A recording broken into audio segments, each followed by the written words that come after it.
Okay, one-way delay. So let me introduce this with this, the only color marker I have is red today, so it's probably the hardest one to see, especially on a video. So sort of just talk through this. Host 1 is, let's just say or assume it's going to send one message to host 2. Okay, and we're drawing our usual visualization of that transmission. So T0 represents the time when the first bit of the message hits the wire. From the send side, T1 is when the last bit hits. T0 prime, when that first bit arrives. T1 prime is when that last bit arrives. So the one-way delay or latency is normally defined by T1 prime minus T0. So that would be the time it takes for host 1 to transmit that message, for that message to propagate and be received by the destination, so host 2.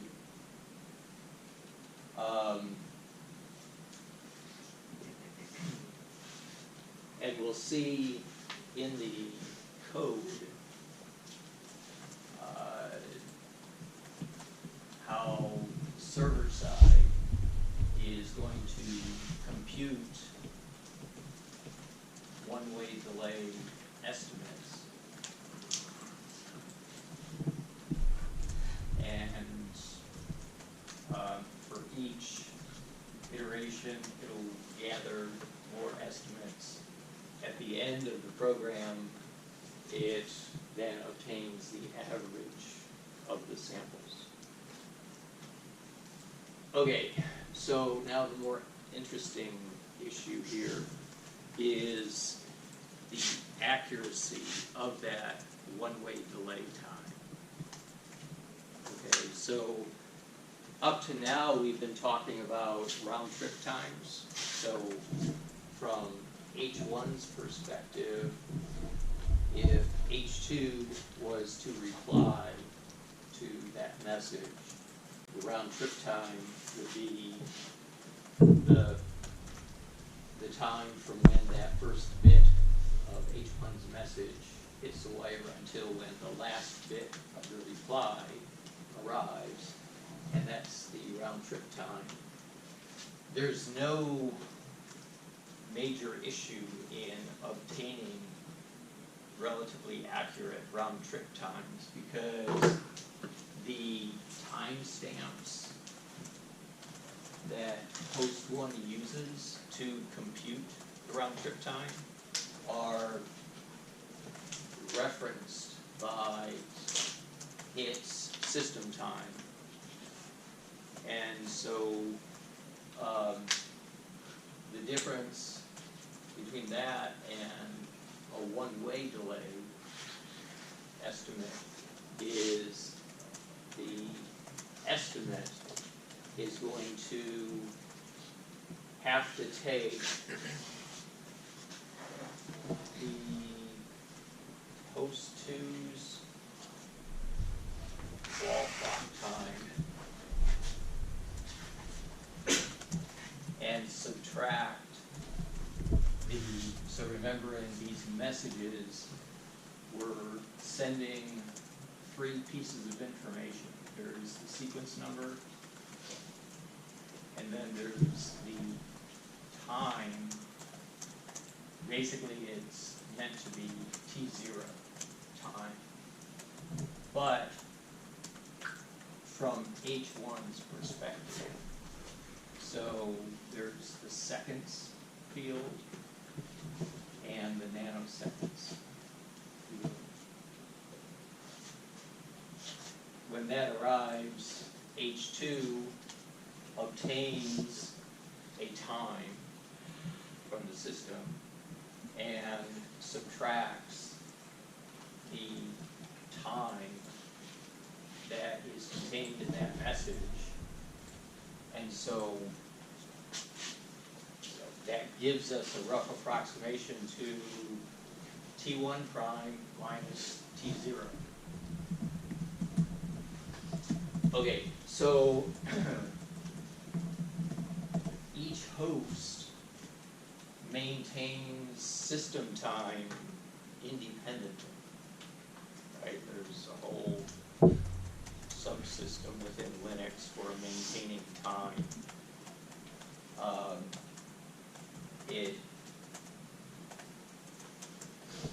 In the best case, the system is set up so that it's doing it the best it can to track and approximate or follow the true UTC time. Okay, so we talked earlier about how there is a system out there in the world where it consists of a number of atomic clocks that are more or less assumed to represent the true time, or as close as we can approximate true time. So, as an example, let's say that T0, okay, let's just take a snapshot in time. So we'll say T0, time when that first bit hits. And we'll say the true time is this number of seconds. I just made that up. 1, 2, 3, 4, 5, 6, 7, 8, 9, whatever time that is. So again, this time will assume the Unix convention of time, where it's seconds and nanoseconds from the beginning of the universe, which is 1/1/1970, right? Let's say that true time for T0 is this number of seconds, and the nanosecond precision to that, we'll say is 1,000 nanoseconds. Okay. Let's say that, again, at T0, H1 thinks the time is 1, 2, 3, 4, 5, 6, 7, 8, 9, and then 1,010 nanoseconds. So it's a little bit ahead. Okay? And host 2, again, just to help us establish what the errors are. Let's say at T0, host 2 would call that time, or think T0 is at time of seconds, 1, 2, 3, 4, 5, 6, 7, 8, 9, and nanoseconds of 1,040. So this one is 40 nanoseconds ahead of true time. This is 10 seconds ahead. And either could actually be behind as well, right? I'm just using this as an example. Okay, so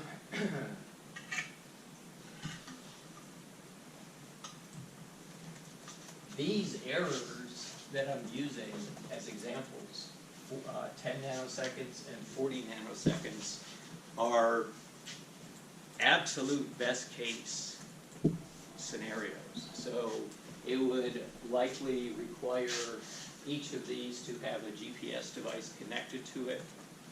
And so GPS serves not just to provide XYZ location coordinates, but it also serves to distribute true time. Okay, and so, but there's errors associated with that on the order of, 10 to 50 nanoseconds. So it's really, really difficult to get high precision time synchronization.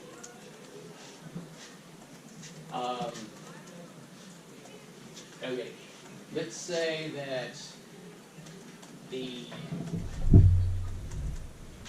T1 time is 1, 2, 3, 4, 5, 6, 7, 8, 9 seconds, and then we'll say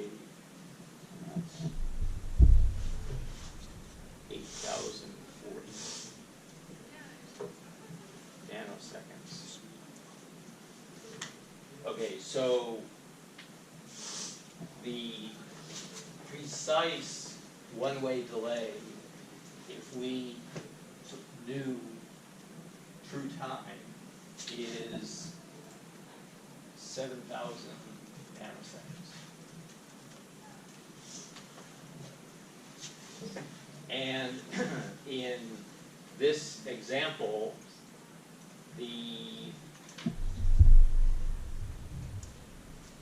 calculated sample one-way delay would be, it would boil down to 8,040 minus the time, T0 time as received by H1, so 1,010. 1,010. So our one-way delay estimate would be 7,030. Okay, and so we see, right, there's errors on both sides and they propagate, right, so that there's going to be some random error associated with this one-way delay sample.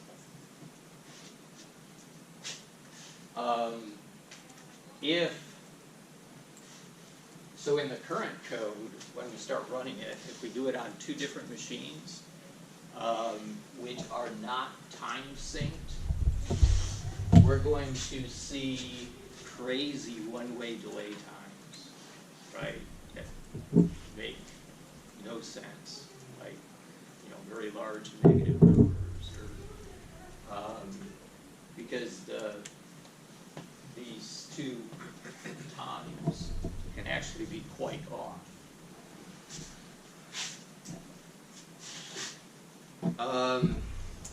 Okay, so that's the background for one-way delay. So for session stats, okay.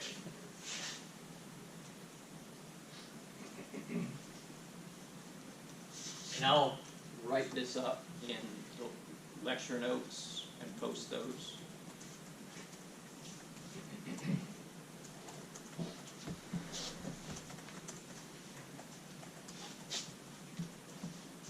Okay, when I say session, in a networking context, what comes to mind? What do you think of when I say session? What does that mean? I mean, the mental image is like a stream connecting two different hosts, right? Yeah, right. And what if there's multiple applications that are active between those two hosts? Shouldn't they also be encapsulated in that same session? Okay, so that's a valid answer. It could be, or we could treat each application flow as a unique session. Okay, or even further complicated, an application flow might actually consist of many network flows. So for example, when we browse the internet, if we were to look at, if we were to spend 10 minutes on, you know, a popular site, whether it's Facebook or whether it's, you know, like Wall Street Journal or something like that, during that time, we would see probably 10,000 connections interacting with on the order of hundreds of different servers. And we would see that those servers come from dozens of different networks. Okay, so, you know, there's an application session which might involve hundreds or thousands of flows. So the classic definition of a flow in networking is effectively a socket. So we talk about a socket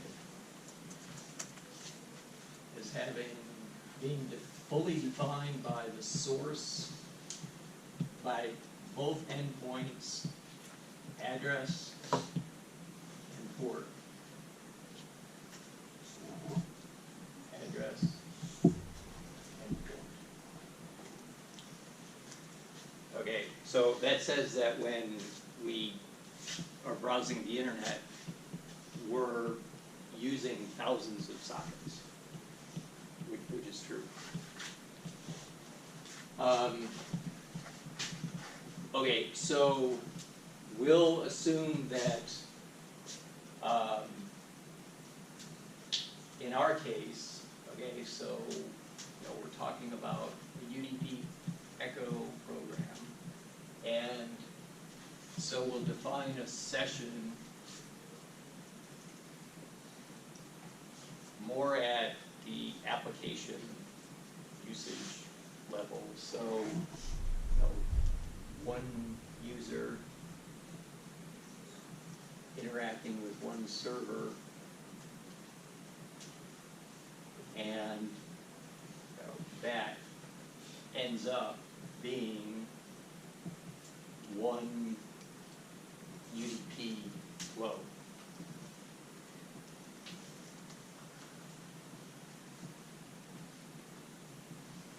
Okay. So let me ask this question. So imagine a server running our UDP Echo server code, and let's say that we bind to port 5000. Okay, so typically when we talk about this, we use a single client, right? That helped us learn and understand what that code does. So we'll identify client 1, interacting with the server. It's actually possible, and we've actually done this in class when I had a server going and a bunch of you started your clients and pointed your client at that server. So it's possible to have many clients, say up to n clients, all interacting with this server. Okay, so how do we go from here, a socket, to something that looks like this? How do we talk about this?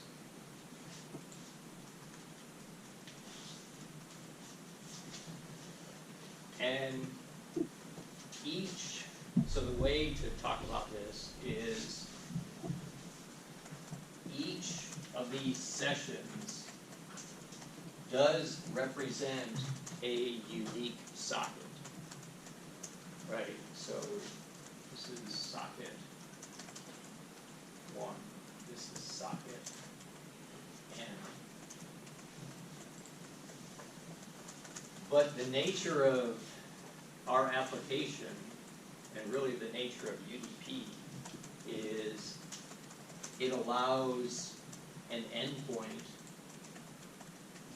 to be reused in multiple sockets. Okay?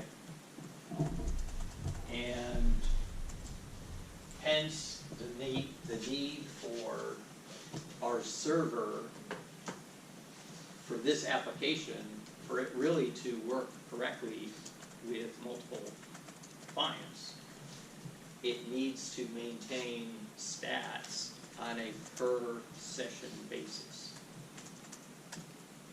Okay?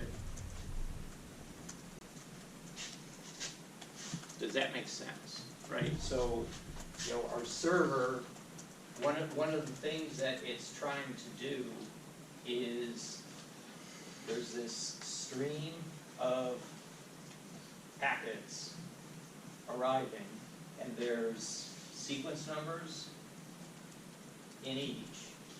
And if there's just one client, then the server can track the progress by seeing the sequence numbers, increase. And it can also deduce packet loss if it sees a gap.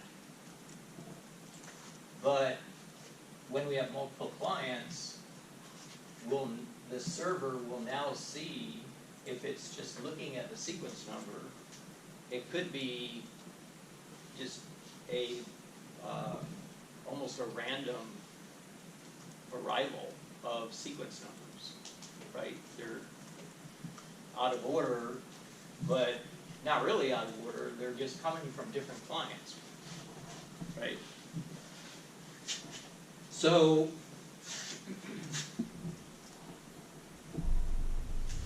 the change that we're going to make to the server is it's going to maintain a linked list of server, I forget what I called it, we'll see in a second, server stats objects, structures. So we struct, which represents one particular session, and it'll have fields like number of bytes, number of messages, highest sequence number observed, time at which first packet arrived, time at which the most recent packet arrived, and then there'll be links to the next session. And so the server can support any number of clients, and it's just now maintaining the stats individually. Okay? So if we were to design this capability, all right, so let's say that we're going to try and isolate the manipulation of the session data structure to within this file, a single file, or if this was C++, it would be an object, right? There would be something called a session object. And what are some of the routines or methods that you think are required to make this happen? There's a list, we did some sort of like insert session or remove session. Right, so, yeah, something like, right, it might be like add session or,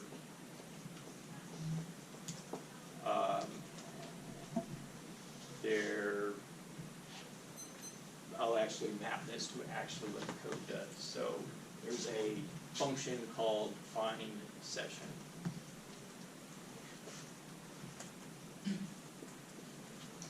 Okay, and it's passed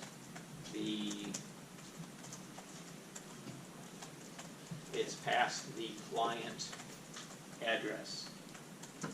And the job of that routine is to look at the existing sessions, and if it finds the session already exists, it just returns a reference to the session struct.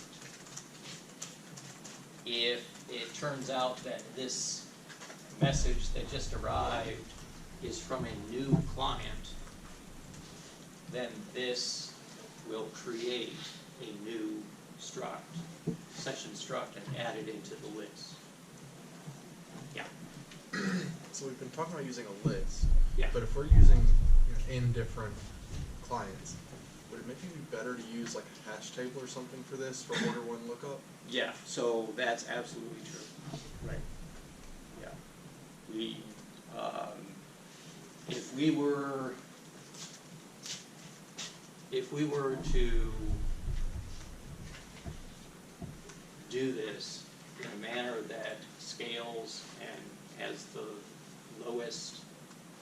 least complexity and or least time it takes to do things, right? Like to search and to add.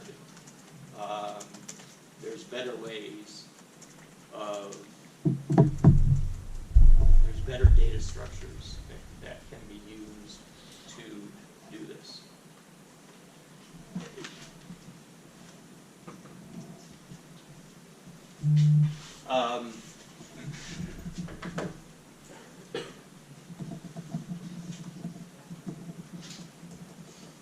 All right, so last thing I'll talk about before we look at the code behind all this.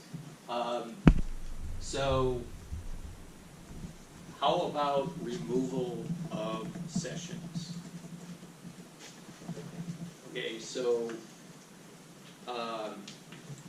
these client sessions have a lifetime, right? They start, they run, then they go away.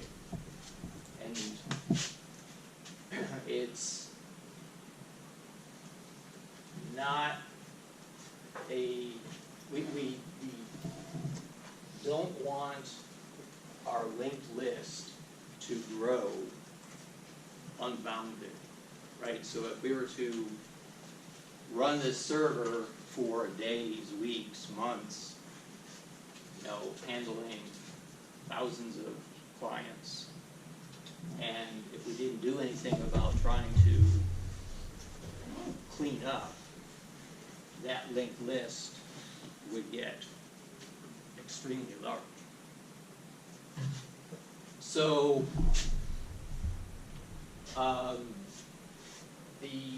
there's a couple of different ways to do this. So somebody tell me one approach.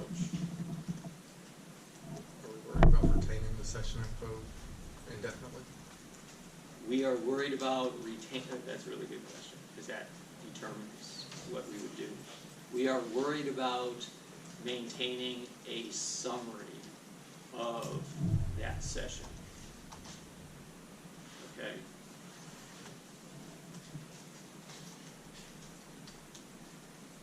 Instead of just having an explicit remove, could you have a linked list for active sessions, a linked list for finished sessions, and a remove would move it from the active to the finished session? Yeah, that's one way to do it. In fact, I think that's how the code attempts to do that. And a previous student came up with that idea. So that's definitely one way to do that. The question would be, one question would be, when would you consider a session to be over? So there's two methods. One would be a timeout. So if a session has not seen a packet in some amount of time, whether that's 15 minutes or whatever, we could assume the session is done. Okay? So that should actually be a part of the solution. Another part could be we add to the client a message that says, I'm done. Okay, so when we do a Control C on the client, right now the client just stops sending. Okay, so what the code, the solution has in it is when the client stops, so like in the Control C code, it'll eventually hit code that sends one final message. And that uses a sequence number that's special. Okay, so all ones usually means something in a networking context. So with addresses, all ones means broadcast. Here, we're going to say a sequence number that's all ones is a signal to the server saying this session is done. Okay, that slightly complicates things in that the sequence number, you know, if a client runs basically forever, eventually it's going to hit that max sequence number value of all ones. And so we have to add code that prevents it from doing that. Okay, so a lot of words there, but that is what is in the solution.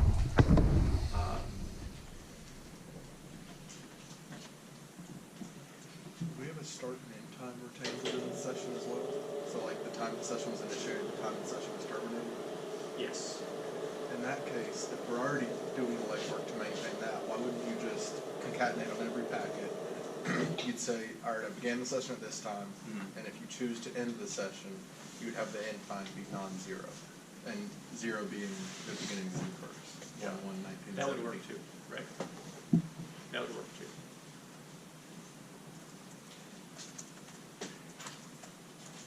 Yeah, in fact, that might make things simpler, because we wouldn't have to do this sequence. That's what I was thinking. Yeah, I like that. Also, like, other than using all ones, couldn't we just use like negative ones, since there's never going to be a negative sequence number, right? Yeah, okay, so that's a good question. So it depends on how how the application has typed that sequence number. So it's a unsigned 32-bit int. Okay, and so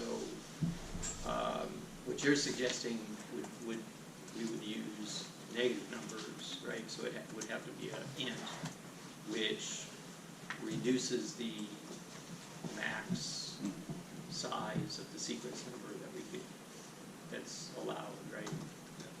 So we use a uint to give us the full 2 to the 32nd number of sequence numbers, and then we're making the very last one, all ones, the special one. Okay. All right. So you can just ignore now UDP Echo version 2, right? Because everything on the exam would be related to this. And in fact, exam 2, the code questions will only come from this code.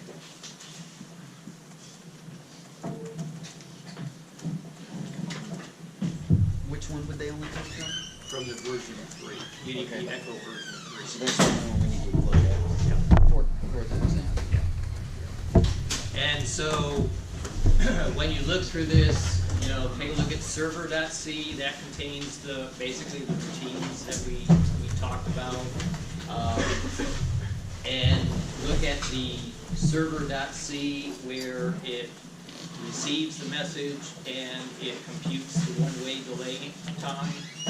We'll look at it at the code next time on Wednesday. Okay? So we'll pick up from here on